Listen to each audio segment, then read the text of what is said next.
Bonjour à toutes, bonjour à tous. Aujourd'hui, on est très matinal, hein. C'est 7h30 du matin quand je tourne cette vidéo en me levant ce matin.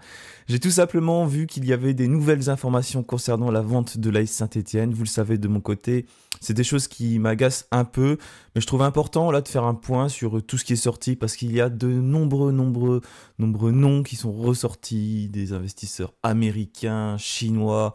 On en apprend également sur ce qui se passe au sein du club avec les salariés et puis le fait que Saint-Étienne doit absolument monter en Ligue 1. Voilà, il y a eu un papier dans le journal de l'équipe. De toute façon, ça va faire beaucoup parler.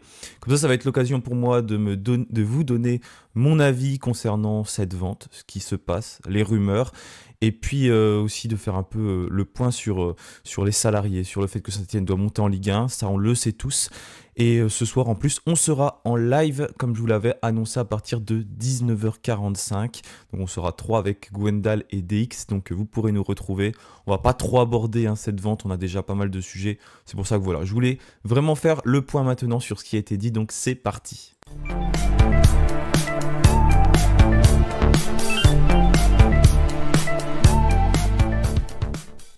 Voilà, j'ai quand même pris mon petit temps en faisant ce petit générique comme d'habitude. En tout cas, on apprend quand même pas mal de choses. Donc, je cite l'article de l'équipe, bien évidemment. Donc, la masse salariale, c'est la moitié du budget de Saint-Étienne en ce moment, qui est donc de 30 millions d'euros. C'est 15 millions d'euros la masse salariale pour 270 salariés. Il y a énormément de salariés du côté de Saint-Étienne. C'est quasiment 2 fois plus que Brest, par exemple, club qui évolue en Ligue 1. Donc, vous vous rendez compte que rester une année de plus en Ligue 2, ce serait très compliqué. D'ailleurs, on pourrait activer un plan social dans ce cas-là. Donc, attention, il va falloir continuer à performer et à monter en Ligue 1.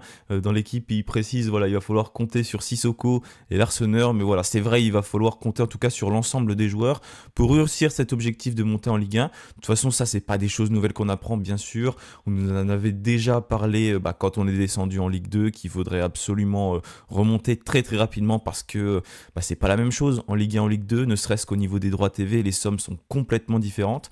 Donc il faut remonter. Donc on est un club de Ligue 2 qui mène un train de vie de Ligue 1. Cette situation ne sera plus viable après le 30 juin, date à laquelle l'AS Saint-Étienne présentera de nouveau des comptes excédentaires de 1 million d'euros avec 10 millions d'euros de trésorerie. Voilà, pour placer dans le contexte un petit peu des choses, il y avait Jean-François Soucas lors de la réunion du comité social et économique qui avait inscrit le déficit d'exploitation structurelle reste très significatif depuis de nombreuses années. Depuis la descente en Ligue 2, la priorité pour les actionnaires a été de préserver l'emploi grâce aux aides perçues, aux économies réalisées et aux transferts effectués.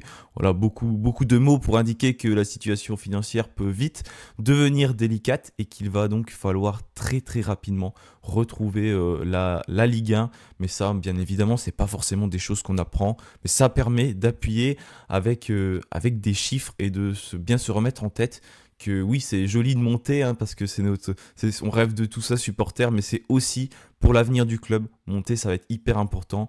On voit des clubs comme par exemple malheureusement les Girondins de Bordeaux qui sont en grosse difficulté en ce moment en championnat et qui ne reviendront certainement pas à la Ligue 1 la saison prochaine.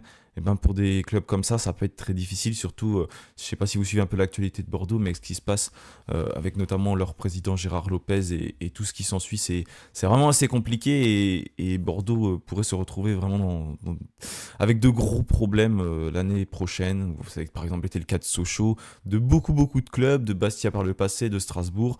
Donc là, de ce point de vue-là, pour l'instant, on est plutôt bien. Donc il faut faire attention tout de même, comme on le voit avec les chiffres. Donc monter en Ligue 1, c'est pas une priorité, c'est une priorité, c'est une obligation carrément. Il faut monter en Ligue 1, c'est quasiment l'avenir du club qui en dépend aussi. Alors au niveau de la vente, c'est comme ce qui nous intéresse le plus. Parce que, bon, vous le savez, mon avis, il y a tellement de rumeurs qui circulent. Pour moi, il faut pas toutes les prendre au premier degré. Il faut faire très attention avec ce qui est dit. Parce que de toute façon, c'est pas nous qui aurons la décision. Chacun essaye un petit peu de mettre son grain de sel, de dire certaines choses. Je pense que de toute manière, il faut attendre. Laisser les choses se faire. C'est pas nous qui avons la décision finale. Si ça se fait, ça se fera. Si ça ne se fera pas, ça ne se fera pas. Mais en tout cas, on disait avant, le club il va pas être vendu parce qu'il vaut plus rien, il performe plus. Et c'était vrai. Et là, si on jamais on monte en Ligue 1, ça va être mieux. Mais est-ce que, comme le club il sera remonté en Ligue 1, ils vont pas se dire, le club il performe, donc on veut le garder. Voilà, faut faire très attention.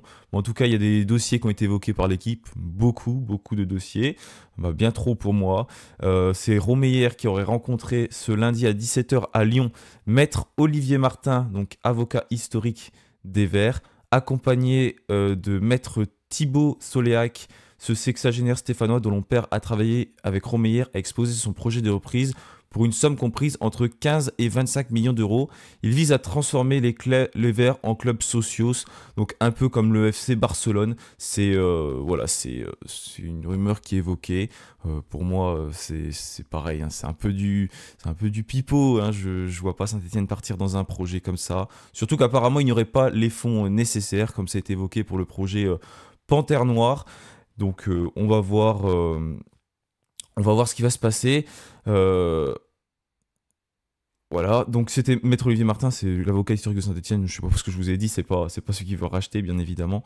Donc c'est celui qui a accompagné Romeyer, c'est ce qu'il y a de marqué dans l'article. Donc en tout cas, une rumeur en plus côté Saint-Etienne.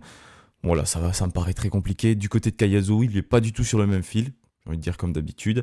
Il part plus d'investisseurs du côté de la Chine ou du côté des États-Unis. En tout cas, des investisseurs étrangers pour Bernard Cayazo. C'est souvent ce qu'on évoque pour lui. Et aussi un mystérieux groupe de 4 Stéphanois, dont un réside à Clermont et un autre à Paris, continue lui aussi à chercher le moyen de ses ambitions. Voilà pour les dossiers qui seraient sur la table actuellement, les dossiers dont on parle.